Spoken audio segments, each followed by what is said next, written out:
Is our border with the U.S., the Americans' northern border, as Donald Trump's new border czar has just described it, a, quote, huge national security issue? I don't think so. Hey everyone, welcome back to the channel. Today we're going to be talking about the Canadian border, as you can probably guess from that intro clip. Is it broken? Is it a huge national security issue? We're going to dive into that. But first, if you're not subscribed, please consider subscribing. It really helps the channel grow.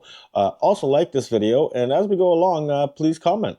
I'd love to hear your thoughts. We're going to start this video off with an interview with a former CBSA agent. He's talking about the border, so let's get into it.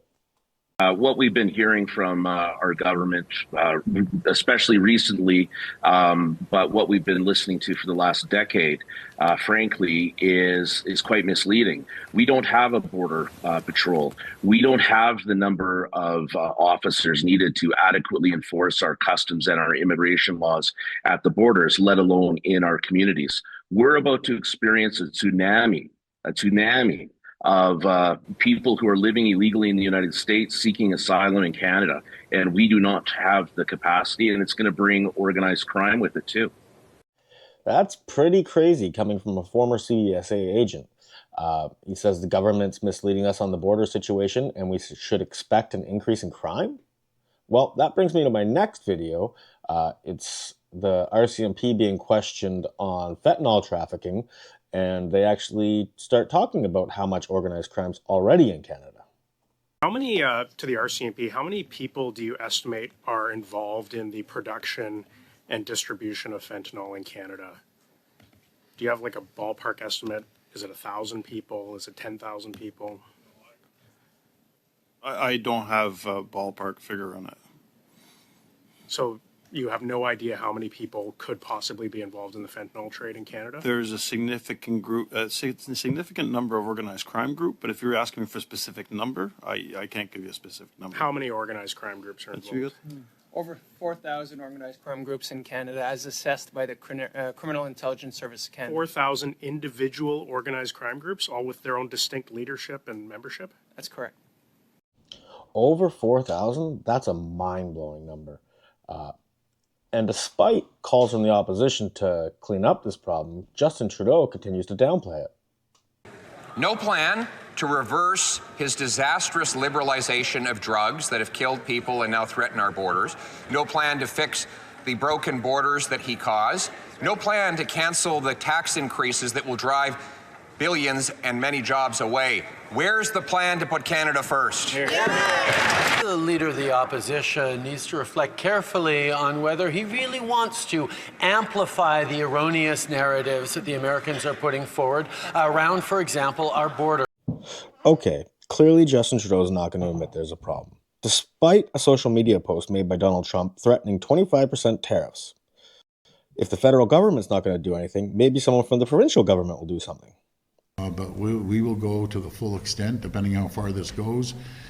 We will go to the extent of cutting off their energy, going down to Michigan, going down to New York State, and over to Wisconsin. So rather than try to fix the border problem, the Premier of Ontario, Doug Ford, suggests we start a trade war with the United States. Come on, Doug. Surely no one's going to support you on that. I didn't think I'd ever find myself thinking, you go, Doug. But when I see Doug Ford, say, okay, so maybe we'll hold our energy. I forgot about Elizabeth May. What does Donald Trump have to say about all this?